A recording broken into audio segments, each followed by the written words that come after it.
Pertama adalah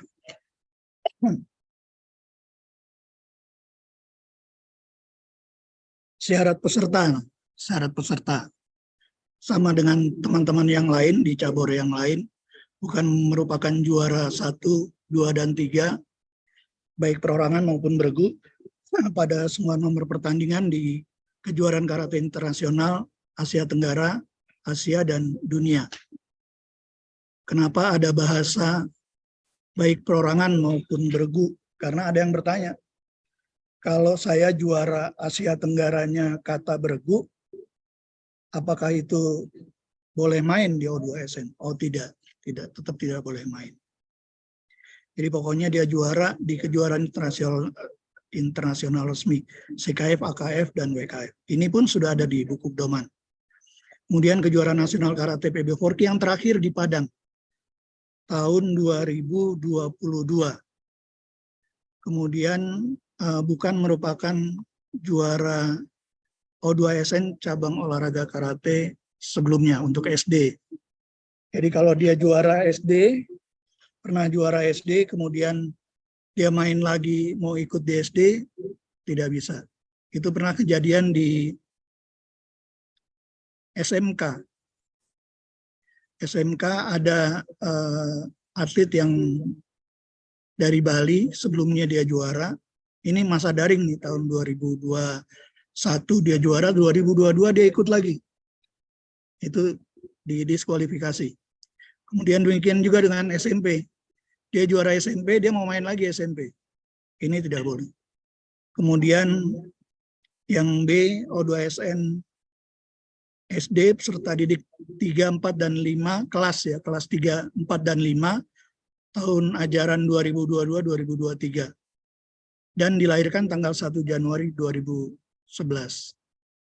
Ini berkorelasi, jadi kalau salah satunya misalnya kelasnya udah kelas 6, meskipun dilahirkan tanggal 1 Januari 2011, tetap tidak bisa.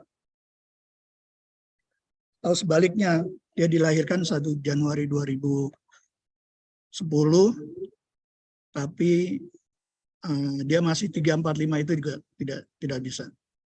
Kemudian yang SMP, serta didik kelas 7 dan 8, pada tahun pelajaran 2022 dan 2023, dilahirkan tanggal 1 Januari 2008. Ini juga ada korelasi antara kelas sekolahnya dengan tanggal kelahiran. Karena ada tuh yang bilang, oh kita mungkin seleksinya pada saat tahun ajaran baru nanti, di bulan Juli akhir atau Agustus awal. Ya, pokoknya di 2022-2023 itu kelas 7 dan 8. Berarti kalau dia seleksinya ada pada posisi bulan Juli akhir, berarti pada saat itu sudah kelas 8 dan kelas 9. Demikian untuk syarat peserta O2SN yang sering ditanyakan oleh Bapak Ibu yang masuk ke saya. Selanjutnya, pertanyaan berikutnya adalah jumlah peserta di tingkat kecamatan, kabupaten kota, sampai ke provinsi. Nah, ini perlu diingat, Bu, Bapak. Untuk ke kecamatan, misalnya ada seleksi di kecamatan, itu satu sekolah diwakili 2 orang atlet putra dan 2 orang atlet putri maksimal. Sekolah kadang-kadang pertanyaannya begini, kalau kita cuma punya 1 atlet, kan udah terjawab sebenarnya, kan maksimal 2 atlet. Jadi kalau 1 atlet boleh. 1 atlet putra, 1 atlet putri boleh. Kemudian nomor yang diikuti. Siswa kita cuma bisa main kumite aja. Ya nggak apa-apa. Jadi dia ikut 1 kelas. Demikian juga dengan putri. Jadi maksimal dia main 2 kelas, kata dan kumite. Sedangkan kelas kumite, full arm, kelas berat badan min 38 kg untuk putra dan plus 38 kg full B. Demikian juga putri min 33 kg pool A dan pool B-nya plus 33 kg. Yang nantinya untuk mendapatkan juara komite, kelas pool A itu min 33 akan dimainkan dengan kelas plus 33. Kenapa nggak bebas saja, Pak? Saya miris kalau melihat anak main dengan jenjang berat badan range yang terlalu jauh. Itu kalau tinju cuma 2,5 kg gitu. Makanya ada kelas jelajah. Ini bisa terjadi di kelas plus 33 tuh ada yang beratnya 60-70 kg. Tapi kalaupun itu harus dipertandingkan, dia harus di final. Sehingga memang atlet-atlet terbaik yang sudah jadi yang berhadapan berbeda berat badan. Nah, poin C yang perlu diingat, nanti di jenjang berikutnya, kalau tadi tingkat kecamatan, di jenjang kabupaten kota, itu kan pesertanya 2 putra 2 putri. Jadi ketika seleksi itu dipertandingkan nomor pertama pasti kata perorangan. Dia sudah juara 1 di kata perorangan, nggak usah main di komite. Kasih kesempatan, karena atlet yang bersangkutan yang juara 1 sudah mendapatkan tiket menuju jenjang berikutnya. Demikian untuk yang provinsi. Selanjutnya, kecamatan, kabupaten kota, sampai provinsi.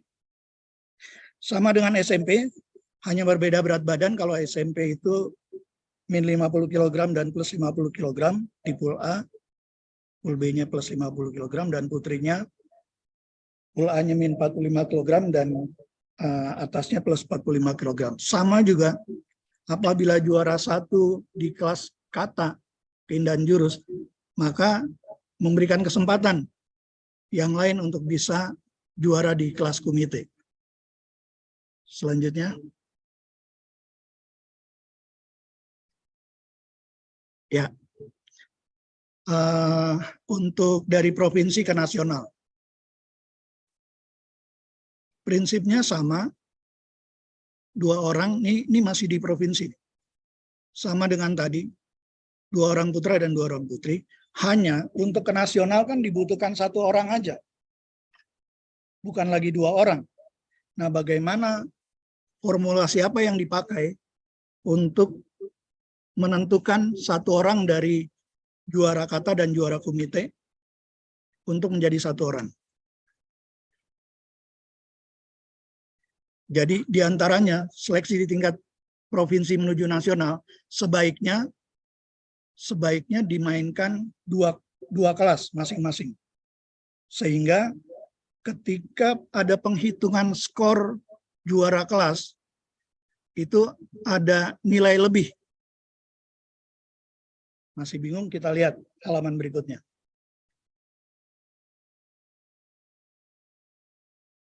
Halaman berikutnya. Sama ya, SMP juga begitu.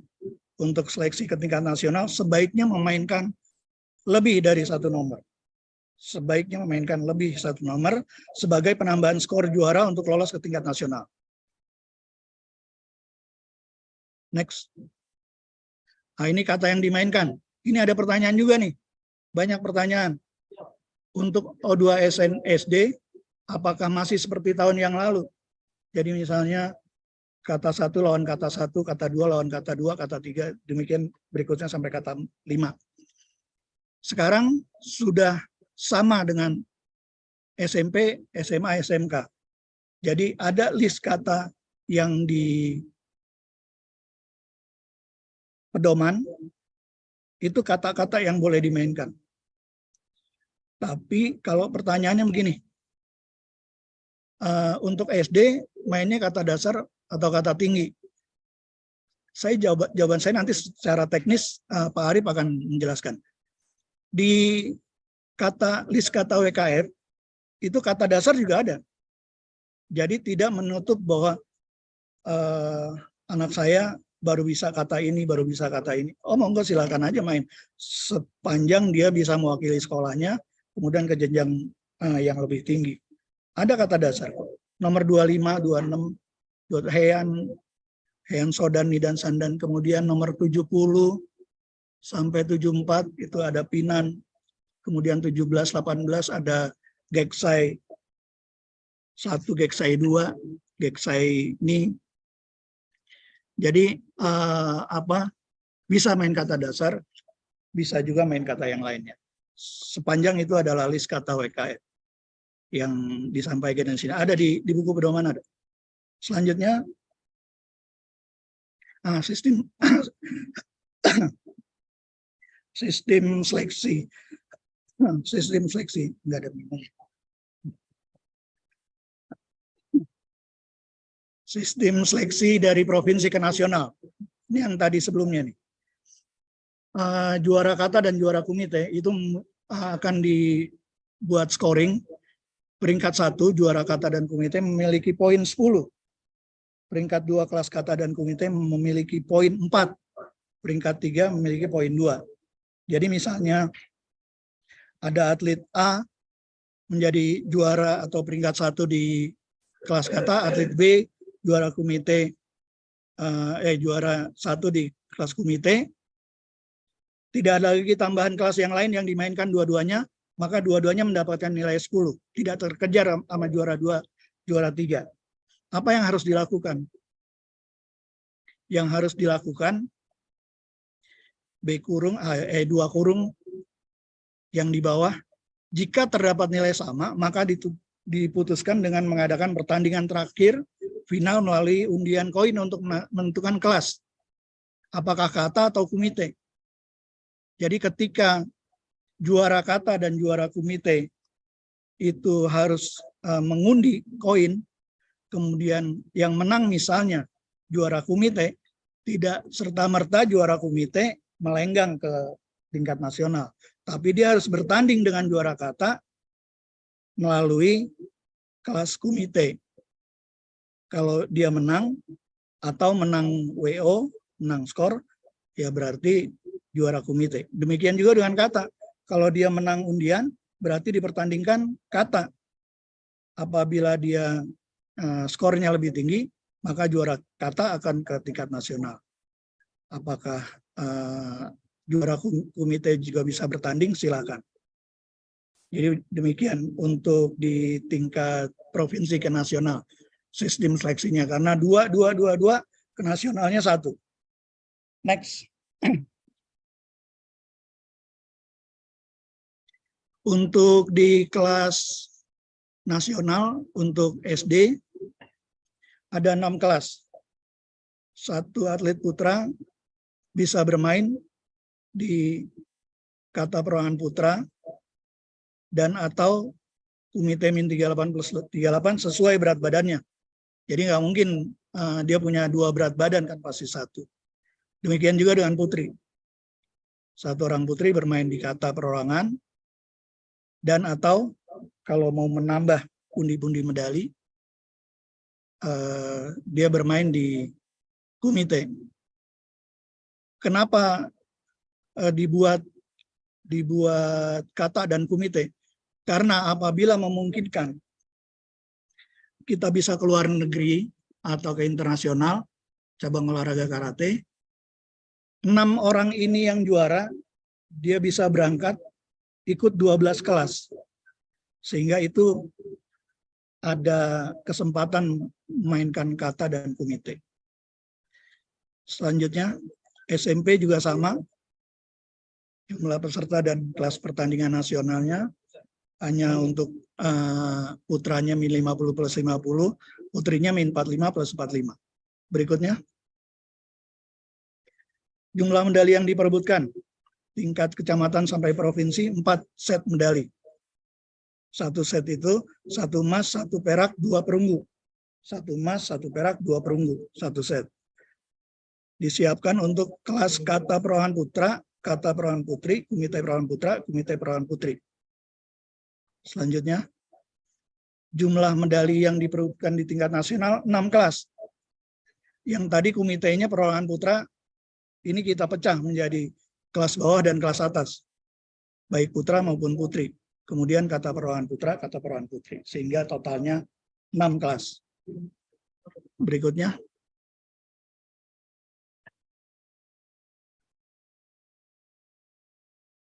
Berikutnya rekan saya Pak Arif berkenan untuk menyampaikan paparan peraturan pertandingan.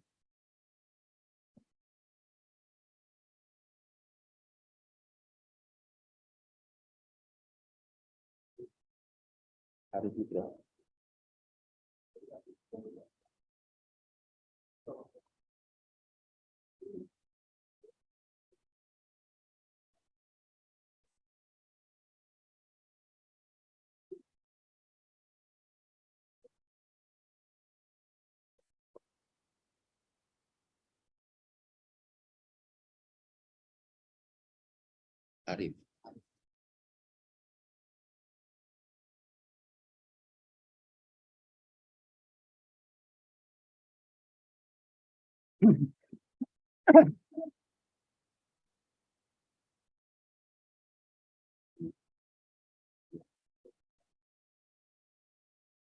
Sebentar Bapak Ibu, karena tunggu di-accept dulu.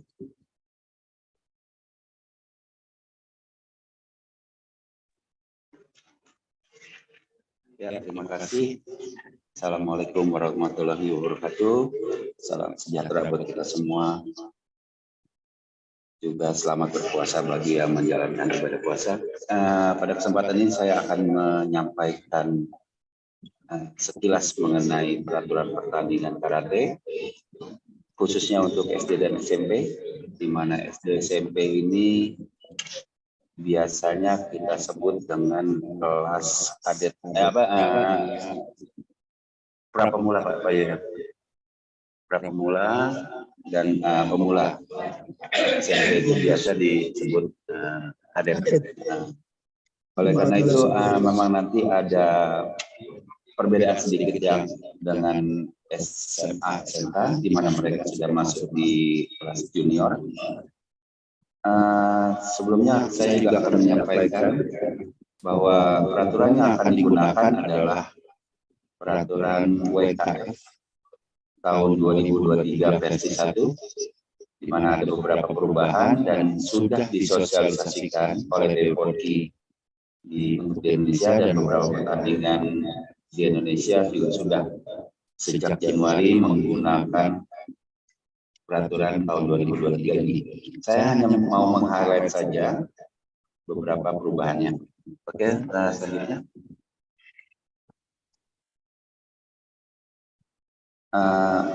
Sebelum ya, yang pertama adalah untuk baju karate. Baju karate dengan tanda atau striping merah atau biru sesuai dengan sabuknya nanti akan wajib digunakan hanya di tingkat nasional. Untuk tingkat kecamatan, kota, kabupaten, dan provinsi boleh menggunakan striping atau masih yang polos ya, tanpa striping, itu masih boleh digunakan. Jadi nanti hanya wajib digunakan di tingkat nasional. Oke, selanjutnya. Ya, untuk komite SD. Komite SD, perlengkapan yang digunakan itu ada tambahan face mask. Ya, face mask untuk komite, atau kalau memang sudah tersedia bisa menggunakan helm. Ya, tapi kalau misalnya belum, masih bisa menggunakan face mask. Sedangkan perlengkapan lainnya itu masih seperti biasa, belum ada perubahan. Dan untuk yang belum sesuai baju atau perlengkapannya, itu diberi kesempatan untuk memperbaiki. Ya, tidak seperti di daring kemarin, bahwa itu akan menjadi diskualifikasi, tapi kalau saat ini untuk sistem luring diberi kesempatan untuk memperbaiki baju atau perlengkapannya. Oke, lanjut lagi. Saya masuk di kata. Nah, lanjut lagi. Berikut. Ya. Di kata saat ini kita menggunakan hanya satu penilaian saja, di mana dulu dibagi menjadi 2 penilaian, technical dan atletical. Saat ini hanya diberikan penilaian untuk satu nilai untuk setiap jurinya. Nilai akan dikeluarkan mulai dari 5,0 sampai dengan 10,0 dan ditambah 0,0 untuk diskualifikasi, dan skor akan dinilai dengan kenaikan digitnya 0,1. Tidak seperti yang sebelumnya kenaikannya 2 digit. Oke, selanjutnya. Ya, kata performance itu akan kita nilai sama seperti yang lalu, di mana dulu 7 kriteria: kuda-kuda, teknik, fokus, napas yang benar, pindah transisional, timing, dan performance itu merupakan penilaian technical, ya, dan sisanya adalah tactical. Saat ini ke semua kriteria ini akan dinilai dengan komposisi yang sama. Ya. Jadi masih belum ada perubahan bagaimana napas yang benar, bukan yang dibuat-buat, karena nanti untuk napas yang dibuat-buat atau teknik yang dibuat-buat akan terjadi pengurangan nilai. Oke, selanjutnya. Ya, saya mengingatkan lagi untuk operasionalnya, untuk bermain kata. Pada saat atlet sudah maju ke tempat bermain kata,